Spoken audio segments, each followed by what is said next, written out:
Howdy, Space Rangers, Captain Phoenix here. So I might be the only one on the internet who's made a review of this so far. I mean, I might be one of the first two people on the internet to make a review of this. By the way, the footage I use here is from Tana Fishies, but you probably knew that. I'll leave a link to his video in the description below. So he kind of gave his thoughts on season 13. I'm doing a full scale review, so I'm probably the first person on YouTube to do the full scale review of Ninjago season 13. So, where do I even start? For one, this is my second Ninjago season review. I've obviously been watching the show way before season 12, but this is the second time I'm doing a full season review of the show.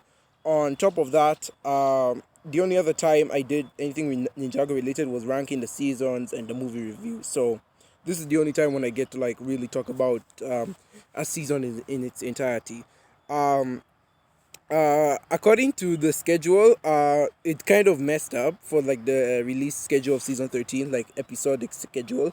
So because of that, the second half of the season got aired early. So that's why I'm doing this review now instead of like weeks in the future because, again, the episodic schedule got messed up, and because of that, the episodes got released earlier than usual, and I got to see the second half of the season. So it's probably not legal, but we're pirates. We don't know what that means. So yeah, so that's basically what I have to say about Ninjago season 13. Where do I begin with this conversation?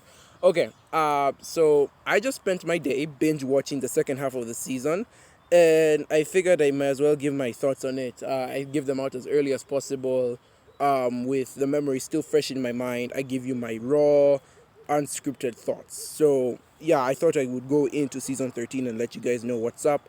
Anything else, I probably will mention it in passing as the video goes along. But yeah, so again, the reason why I'm giving this review so early is because the second half of the season just the schedule got completely messed up and the videos got illegally leaked, and it is a shame, I have to say that. Anyways, so what do I think of season of Ninjago season 13? So the title of this season is called Master of the Mountain, and it's all about the ninja going to the city of Shintaro, which rests on this giant mountain.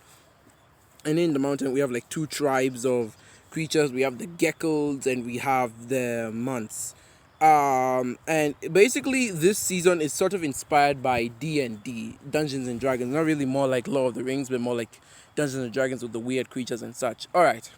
So, I'm not really gonna give my review chronologically from beginning to end, and yes, there will be spoilers. So if you have not seen the second half of season 13 yet, I do advise you go see it before you continue the video. So we're gonna do this style of reviewing like how I usually would, or at least my new style of reviewing. So we're gonna do it in the forms of the good, the bad, and the mixed. We're gonna talk about what makes this season good, bad, and what mixed thoughts I have on it. Let's start with the good. Uh, I really do like the character of Vanya. Princess Vanya is a step up. She does feel a lot like a response to who Harumi was in season 8. Harumi was like obviously a princess who was what's this? Who was so weak, and then she turned out to be the villain. Vanya was started off being weak, but then she became her own strong person. I felt her growth throughout the season was very natural and organic. I felt like her progression throughout the season was really good, and I felt the friendship shared with Cole was a very good friendship. Not like they were like they were shipped together, although some people will do that, but more like they were very good friends. I really did like the relationship between her and Cole. Lily worked as a character to me. Lily is Cole's mother. She worked as a character to me very well, on that she is on that she's not shown a lot. If anything, she's shown in pictures and paintings. We only get a flashback of her once, but as a character, I really like her character based off what we know her from what she did instead of what she's doing. We get to see the effects of what she did in the past, and that's how we get to know her character, from what she did in the past instead of getting to know her character now. Um, Again, we're 13 seasons in, and finally, the writers and producers at Ninjago headquarters, or whatever they call it, finally gave us Cole season. So the main character of this season is Cole. He's the focus ninja took them 13 seasons to finally do it, but they finally got around to it, and I dare say they did it pretty well. Cole's character did really improve for me here. I do feel like for the first quarter of the season, he wasn't really like a big focus, but like once we started getting more into it, there we get to see Cole being more upfront and center. It was a bit boring at the beginning, but I do feel like it had a very satisfactory end.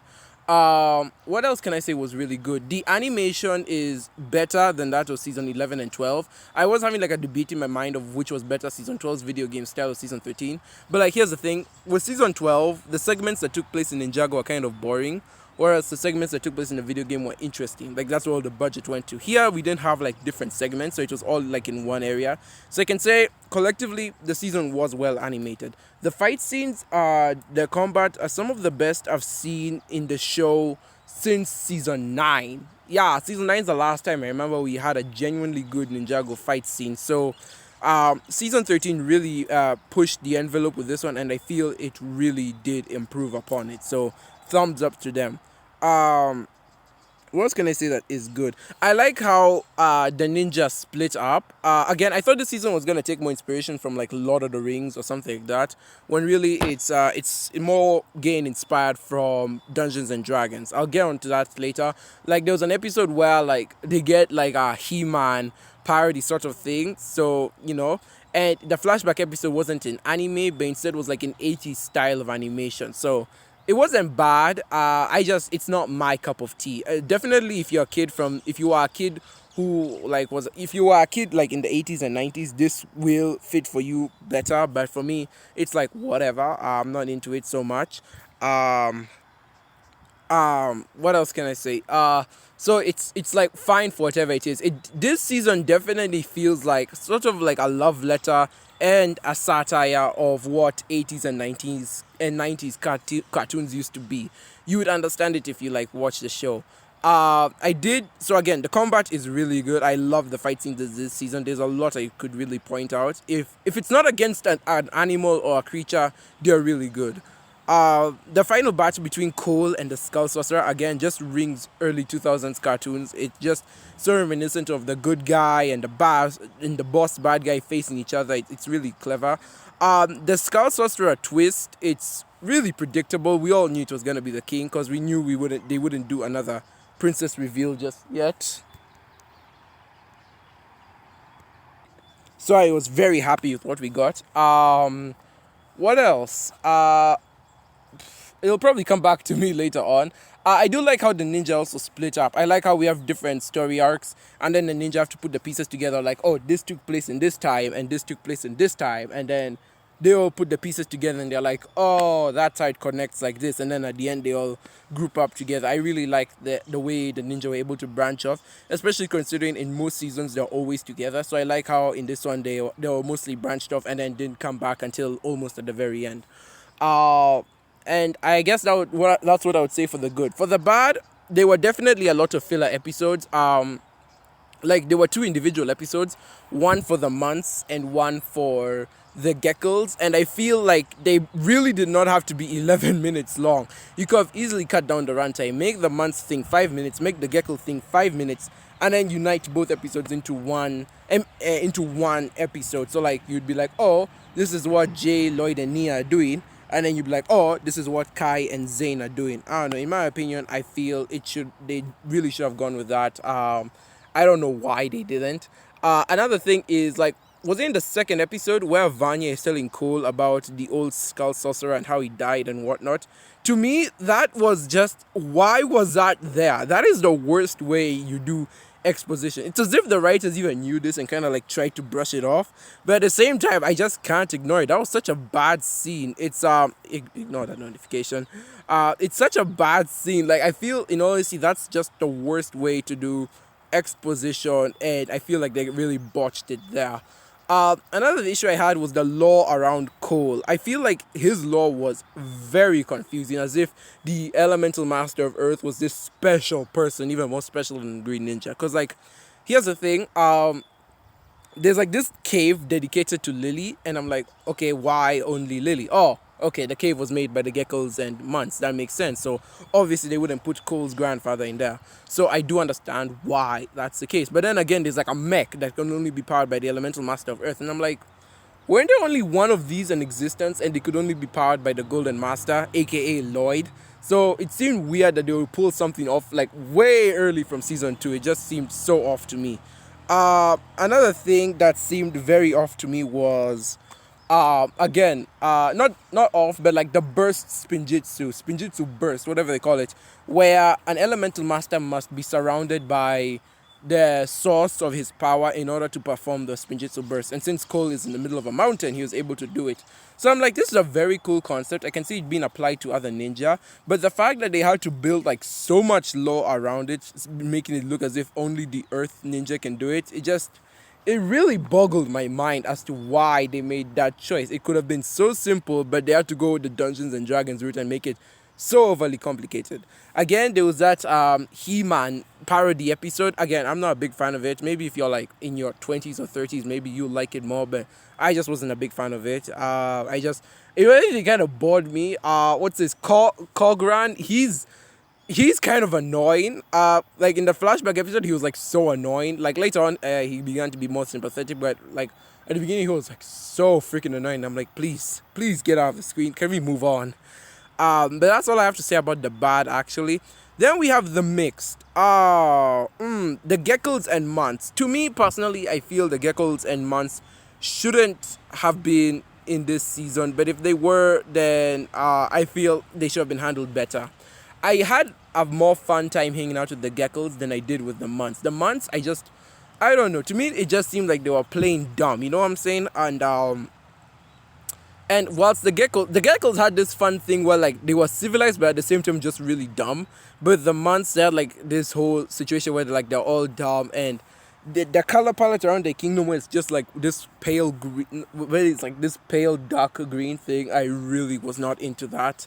All in all, I really did not have a fun time with the Months. If anything, I liked the geckos over the Months. I really laughed a bit more with the geckos.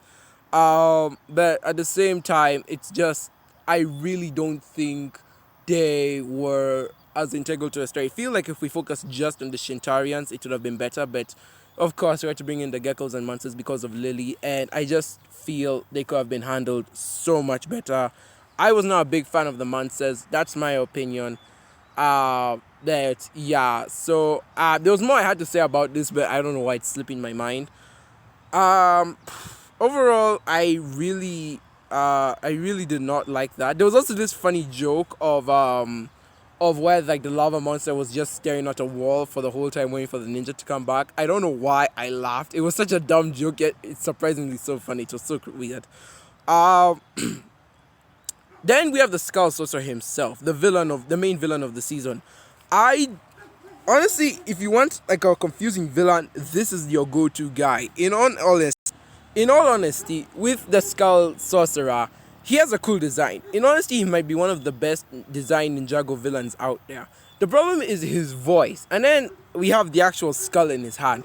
The skull in his hand has the cool voice. Like, it's raspy. It has this, like, demonic laugh. Like, that's what you'd expect from the Skull Sorcerer. Instead, the actual Skull Sorcerer just sounds like, ah!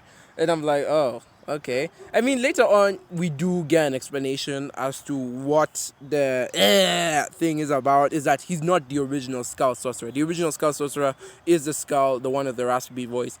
This second Skull Sorcerer is just a successor, and it does make sense. I did understand it, and I do forgive it, though it's very confusing. So I'm not in love with his voice. I really do wish they picked a better voice actor for him. And again, his motives are so confusing. He wants to mine Vengestone, and he needs the Geckos and Months to do it for him. And I'm like, but why? You already have like skeleton soldiers. And on top of that, why do you even need Vengestone? He needs to sell it to a buyer. And apparently this buyer, at least in my opinion, he could be. And so I really don't know what his motivations are. Like, he wants the Vengestone, and he says, oh, I want money. But he's the king. Yeah, spoiler alert, the Skull Sorcerer is the king of Shintaro. So, like, he already has all the money. He has all the power. If he was a regular guy from Shintaro, it would make more sense, but it just doesn't make sense for him being the king. Literally, I feel like the only reason why the king is the villain is, again, in response to Harumi and her family from season 8, because the creators just don't know when to let go. But the other thing is also, he says there was a buyer who wanted the Venge Stone, and on top of that, at the end of the season, instead of going back to Ninjago, the ninja all say they want to go on another adventure. So my thoughts is that the guy who bought the Venge Stone will be the main villain of season 14 and probably have a better motivation. So the Skull Sorcerer, in terms of villainy, he's literally every bad guy from every TV show you've seen in the 90s and early 2000s. He's evil for the sake of being evil, and he has no reason as to why he's being evil. Again, this season has a lot of it acts as a very large love letter to shows from the 90s and early 2000s, and even to an extent the 80s. And on top of that, it's even one of those shows that as I said, got inspired by Dungeons and Dragons instead of Lord of the Rings. As you know, I'm more of a Lord of the Rings guy, so you can probably tell that there were some aspects of this season I wasn't fully in love with. Overall, I would say that season 13 is a really good season. Heck, I would call it a great season. And for the fact that it's trying something new by paying respect to the old is a big milestone in my book. I really do appreciate it for that. I really love the fact that Cole is the main character. We got so much focus on him. And again, every ninja I feel actually got some screen time. Like everyone got some development. The only characters who I feel took a back seat were Lloyd and Zane, and to an extent Jay, but not really that much. I really love their suits as well, and I feel like having Lloyd take the back seat for once just feels so liberating. Having Kai be Chancellor of the Geckos is honestly kind of just one of the funniest parts of this season, with just having continuous rocks thrown at him. So, what's the future for Ninjago? What do I think would be the future for Ninjago, or what's in store for it? For season 14, I'm just gonna say right here, right now, my predictions for season 14 is that Nia is gonna be the focus ninja, and the villain of the season will be the one who bought all that Venge Stone from the Skull Sorcerer. Then in season 15 and 16, it would be Kai and Zane's season. And don't any of you buggers say season 11 was their season, because it clearly wasn't. They both did so little in those seasons, each respectively. Zane lost all his agency in the second half, so again, I really don't feel it counts. So I feel like Kai and Zane should get their own season. Then we go back to having it be Lloyd and Jay and all that, because Jay already had season 12, so he's good to go, and Cole had this season. And I feel in this new era of Ninjago, like this new age they've made starting from season 11, this is by far their best season of the three.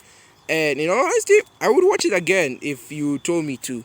I do find it more fun than season 12, and I really feel that this season had a lot of satire and poking fun at things in it. It really did feel like that.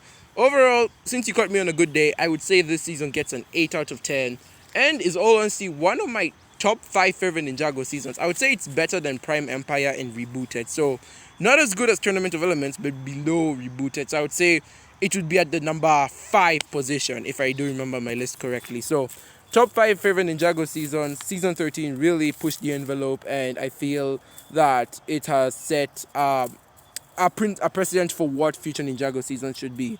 So, honestly, I'm positively excited for season 14. I can't wait to see what they have in store. And yes, there's plenty more Ninjago to go through in the future. They announced that it's gonna keep on going till 2022. So for all we know, we're gonna be heading till season 17. So I guess I'll see you then. Anyways, guys, thank you so very much for watching. I'm sorry I couldn't elaborate on some more points, so I couldn't tell you every exact detail, but again, I just came from binge watching the second half of the season, and I just have a major headache. So yeah, 8 out of 10, top 5 favorite Ninjago seasons. My opinion will probably change in the future. And yeah, so be sure to like and subscribe to this video, guys. Thank you so very much for watching. Go watch Ninjago season 13 if you haven't already. It's a really good season in my opinion. Really a lot of character growth. Vanya, Cole, Wu, what's this?